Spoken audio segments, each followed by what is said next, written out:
morning, I'm Jim Finch, and this is the Auditing Insanity Newscast, and it's a miserable day here in north central Pennsylvania, as a random update has killed our ReallyCoolSite.org domain.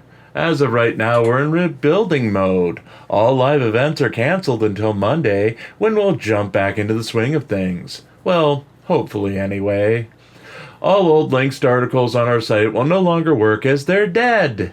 We'll lose a huge share in Google because of it, but hey, at least we weren't carrying ads, so no one can complain to us about that.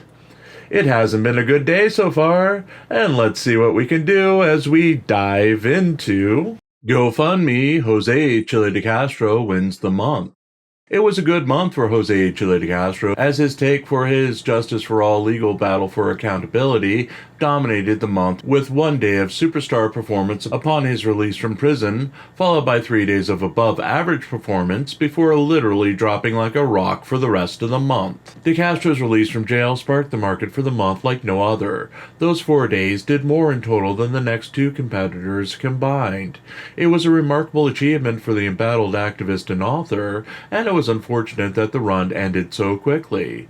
It's not all bad news for DeCastro, as again, for a single day on July 26, 2024, he made roughly $1,500 on behalf of Press with Rancor in a fund that was becoming a running joke due to inactivity.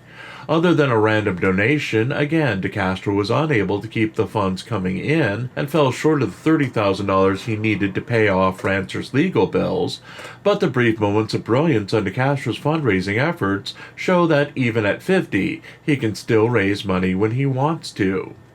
I guess the biggest surprise was our performance for the month, edging out all of Long Island Audit's funds, 3 of DeCastro's, Rancor's, and nearly everyone else on the list. You can call us a Nepo babies, since this column and nightly exposure on the newscast helps. But we've been working our asses off, bringing you the best news and entertainment we can bring you. There's also the factor that A, we have a devoted fan propping us up each day to force us to work for our $10. Thank you, whoever you are, mysterious person behind the mask. And B, people like to donate because it's a hate donation to make sure DeCastro doesn't win the day. And C, we have some lovely people who want us to succeed, whom we are forever in debt for helping out. As for the rest of the auditors, my God, just 5 seconds on your platform or graphic or something to say, hey, the GoFundMe is right here, can get you a win for the day. Put some money in your pocket and stop you from having the fundraising snot beat out of you by a channel that only has 435 subscribers. Laziness is not an option in this economy. If you want to succeed, you have to work for it. There's literally no reason why these people aren't putting an effort into it, other than LIA, who has more money than some low-level gods at this point, but they aren't, and it's maddening to see such potential wasted. Again, we're not here to mock people for making money. We have a GoFundMe since we're not making any money off of YouTube yet. We're here to observe the GoFundMe market and try to spur activity through biting commentary, a few ha-has, and whatever an addled brain can come up with to fill a page and a half every morning at 3 to 4 a.m. On that note, if you'd like to join our hate watcher in making me regret giving into that Taco Bell urge at 3 a.m. and forcing me to continue to write this column each morning, we do have a GoFundMe of our own. All proceeds go to keeping the lights on, eating, and writing new stories to feature here and on ReallyCoolSite.org.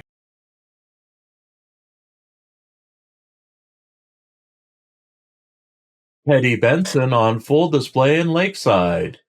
Tuesday's hearing of the Lakeside, Colorado Board of Trustees saw the town vote to fire police chief, fire chief, and mayor Robert Gordinier after Gordinier and daughter Brenda Hamilton were indicted by a Jefferson County grand jury for a car-flipping scheme. According to CBS News coverage, the mayor approved selling multiple of the town's police vehicles to his daughter Brenda Hamilton for prices as low as $300. Hamilton would then sell the cars on the open market for a substantial profit. At hand at the meeting were activist for the homeless Regan Benson and manservant Christopher Denver Metro Audits Cordova, who had no place there other than to be on hand to witness the decision to fire the mayor and allow Hamilton to resign from her position as city clerk. Benson had a number of documented run-ins with Hamilton over the years. When accusations against Hamilton surfaced last year, Benson and then sidekick Aurora Transparency picketed the Lakeside city offices with signs mocking Hamilton for previously working in a massage parlor and accusations of getting her job through nepotism. The vendetta by Benson, who doesn't live in the town and really has no horse in the game other than the multiple verbal altercations with Hamilton, displayed yet another petty act of vengeance on the part of Benson, who has been known to dance on the graves of those people she doesn't like or holds a grudge against. In this case, Hamilton's actions cost her a job and may put her in prison. The Board of Trustees was there to go into executive session for most of an hour, then make the decision in a very brief public session that took no feedback or statements from the public. There was no need for Benson or Cordova to be there, as neither lives in the town nor had published immediate news stories on the events. Benson was there simply to live stream the smiting of her perceived enemy and to immediately dance on her grave. Nothing more, nothing less. Chomping her gum loudly as she waited for the news, then laughing giddily afterwards as her latest foe fell in front of her. Or just another day in the petty world of Regan Benson.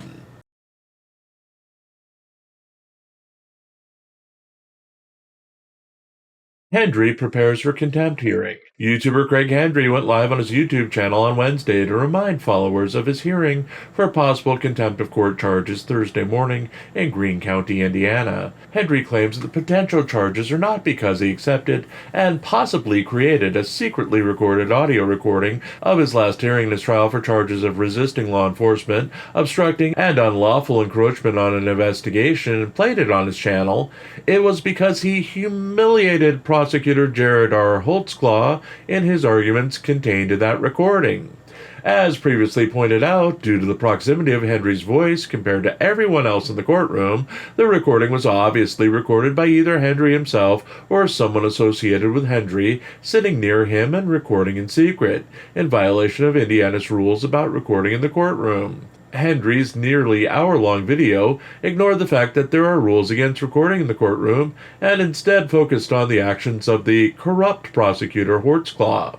The YouTuber claimed that the prosecutor ignored the fact that Hendry was double-booked on Thursday with another hearing in Vigo County, Indiana, and set the date for a possible contempt hearing despite Hendry's motion to delay. While Hendry did say that Holtzclaw's letter denying Hendry's motion to delay said that the hearing must go on as planned, as witnesses to be presented at the hearing have very limited availability, Hendry did scoff at the claim. Hendry stated that the only witness was an assistant prosecutor who was already biased against him due to the fact that she was a member of the prosecutor's team. Thursday's hearing is apparently to meet with the judge to determine whether Hendry should face a hearing for indirect contempt of court. Hendry's bravado aside, it is still not permitted to record the courthouse, and Hendry playing the secretly recorded audio from the trial multiple times on his channel flies in the face of those rules.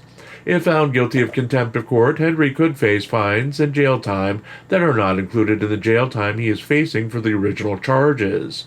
Contempt is treated as a separate act, with a separate hearing and separate punishments from his current trial. Hendry invited all of his family, friends, and viewers to join him at Thursday's hearing and promised a brunch gathering meet and greet as soon as the event completed.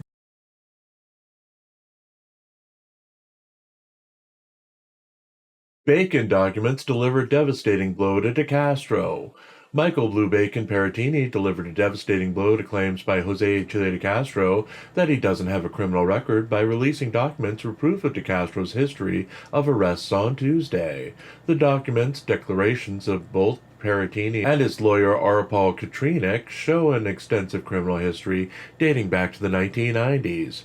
While not all of the charges resulted in convictions, and some are still under seal, the snapshot of DeCastro's life paints a picture of a person who was out of control at an early age, with multiple protective orders issued against him for threatening behavior.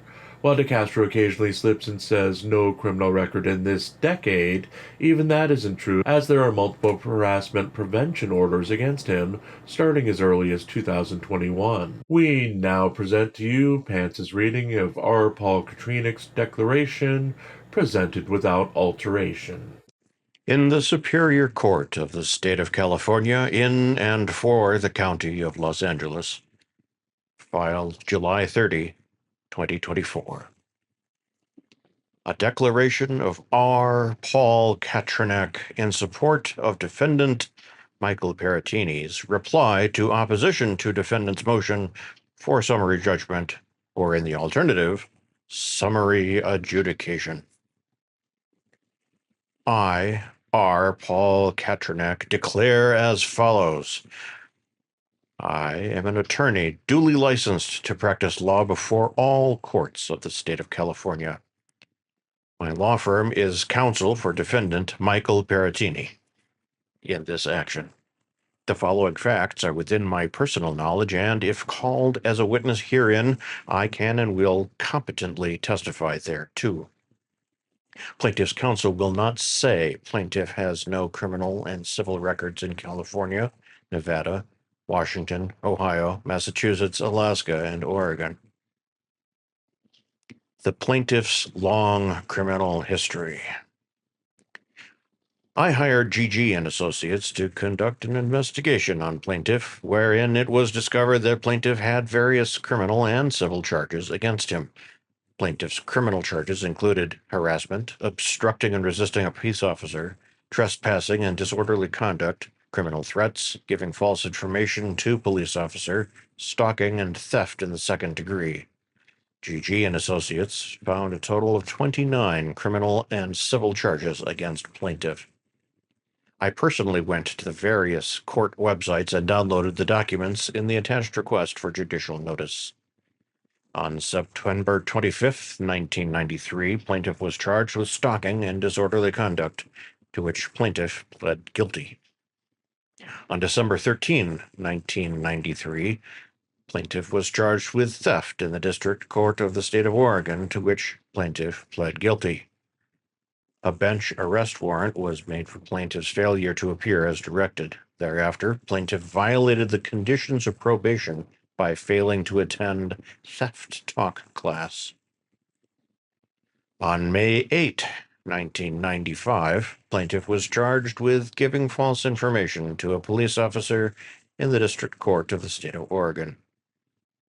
On April 24, 1996, plaintiff was charged with giving false information to a police officer in the District Court of the State of Oregon.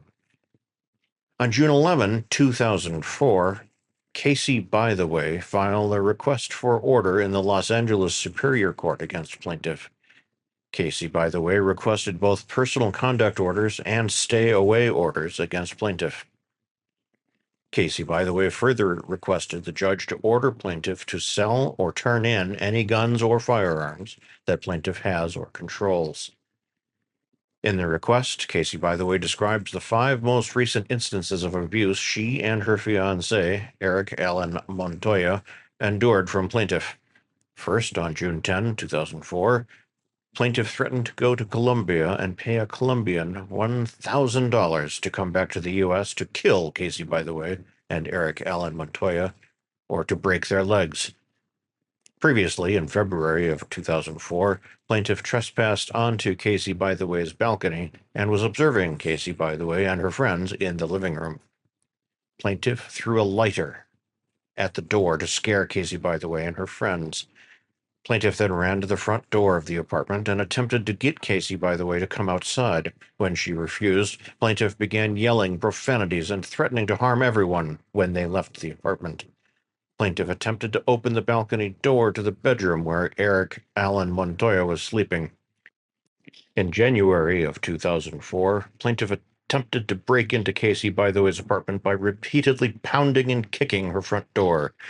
Plaintiff cracked Casey By the Way's front door in the process. Plaintiff then broke through 4 sheets of plexiglass covering Casey By the Way's apartment balcony and attempted to open the balcony door, during which plaintiff was threatening to kill both Casey By the Way and Eric Allen Montoya and to tamper with their vehicles. Casey By the Way sustained bruises on her hip and leg from attempting to hold her front door shut from plaintiff's kicking. Lastly, in October 2003, plaintiff broke into Casey By the Way's apartment through her balcony door. Plaintiff threw Casey by the way against a wall, spat on her face, and choked, hit, and kicked her. Plaintiff assaulted Eric Allen Montoya. Plaintiff was yelling profanities and threatening to kill Casey by the way and Eric Allen Montoya the entire time. Additionally, plaintiff destroyed Casey by the way's personal property and kicked a hole in her bedroom door. That evening, plaintiff stayed inside Casey by the way's parking garage waiting for Casey and Eric to come and go. On June 11, 2004, Casey by the way filed a domestic violence prevention action against plaintiff in the Santa Monica courthouse. On July 13, 2004, Eric Montoya filed a civil harassment action against plaintiff in the Santa Monica courthouse. On August 27, 2007, Michael Henson filed a civil harassment action and temporary restraining order against plaintiff in the Burbank courthouse. On November 14, 2007, Casey by the way filed yet another restraining order against plaintiff. Casey by the way requested personal conduct orders, stay-away orders, and for plaintiff to be taken under submission for attorney fees. On December 4, 2015, Francis Koenig filed a civil harassment prevention action and temporary restraining order against plaintiff in the Stanley Mosque courthouse. On January 3, 2018, Lawrence Weiner filed a small claims action against plaintiff and plaintiff's corporation, Ethics SCS Incorporated, in the Pasadena courthouse. On September 23, 2021, Dinah B. Chavez filed a civil harassment protection order and temporary restraining order against plaintiff in the Stanley Mosque courthouse. On August 31, 2022, in a letter to opposing counsel, the Disciplinary Council of the Supreme Court of Ohio stated that plaintiff engaged in the unauthorized practice of law by drafting what purported to be a power of attorney and instructing another person to sign it. Disciplinary Council notes multiple unsuccessful attempts to reach plaintiff. The letter further states plaintiff has an active warrant for his arrest in Lawrence County, Ohio. For these reasons, Disciplinary Council concludes that service on plaintiff will be unlikely. On October 17, 2022, Daniel Clement filed a civil harassment protection action and temporary restraining order against plaintiff in the Van Nuys Courthouse East. On January 6, 2023, Michael Peratini filed an anti-harassment protection order with the District Court of Washington, County of Pierce. The order included the following restraints: no contact, as well as exclude and stay away. On March 15th, 2023, plaintiff was arrested by the Las Vegas Metropolitan Police Department. Plaintiff approached the driver of a detained vehicle. Officer Bork, who was conducting the traffic stop, told plaintiff he can continue recording, but had to stay away from the detained driver. Plaintiff continued video recording with his cell phone and did not move. Plaintiff advised Officer Bork that he is a constitutional law scholar. Plaintiff refused to move or back away from the detained driver. Officer Bork told plaintiff that he is being detained and to go to his patrol vehicle. Plaintiff told Officer Bork not to put his hands on him. Plaintiff was being physically uncooperative, argumentative, and disobeying lawful commands while being detained. Plaintiff refused to approach the patrol vehicle after being instructed to do so various times. Plaintiff again declared himself to be a constitutional law scholar. Plaintiff refused to comply with Officer Bork's verbal commands or escort. Upon being handcuffed, plaintiff admitted that he had been arrested 4 times previously for similar crimes in various states. Plaintiff was cited and booked for refusing to give the officer reasonable space to work, refusing to obey lawful commands after being advised that he was detained, swatting Officer Bork's hand away, physically tensing up his body, physically resisting handcuffing by tensing up his arms, and being physically uncooperative with officers. On February 26, 2024, plaintiff was charged with harassment, telephone misuse, and electronic communications harassment in the District Court for Hartford County. plaintiff's recent incarceration and production of his YouTube channel from jail. Counsel for the defendant only learned that plaintiff was allegedly incarcerated on June 28, 2024. After receiving this information, I personally reviewed his YouTube channel. He plainly had access to his email and is playing games once again. He was producing shows regularly from jail. Below is his YouTube channel, link included. It will certainly be disingenuous for plaintiff to claim ignorance of the service of documents and the inability to litigate this case prior to counsel substituting in. He produced 78 YouTube videos while in jail, which is almost one video a day. He had access to his computer, access to his email, and certainly the ability to litigate this matter prior to counsel substituting in.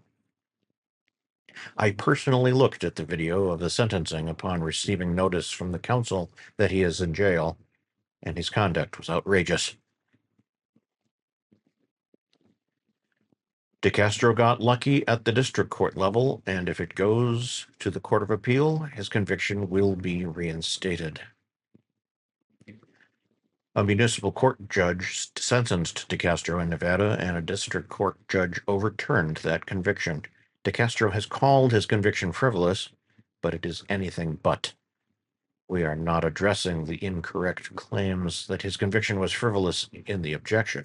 Suffice it to say that a prominent First Amendment lawyer has explained why, if the district attorney appeals, his conviction will be reinstated. See the videos linked here. Chille DeCastro's appellate quote-unquote win can be reversed. He consented to the quote-unquote illegal detention. DeCastro's transcript did not garner sympathy from the Nevada Court of Appeal, should the district attorney decide to appeal. DeCastro called the court bailiff a pig.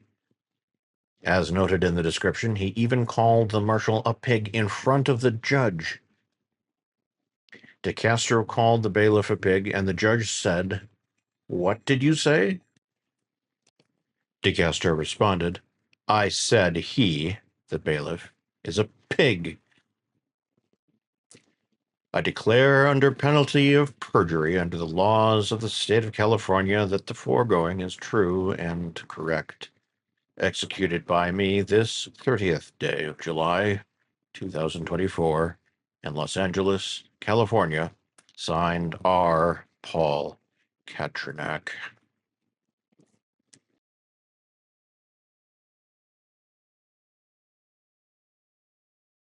And that was long and painful, as our mind is elsewhere right now.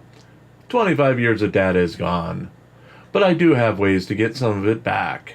All the articles from the past 2 years have been backed up in Word docs, so there's that.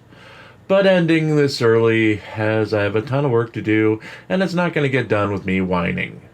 Be bad, folks, be very bad. It'll reflect my mood tonight as I muddle through another evening of wondering about life, fixing the website, and not putting the new computer chair together.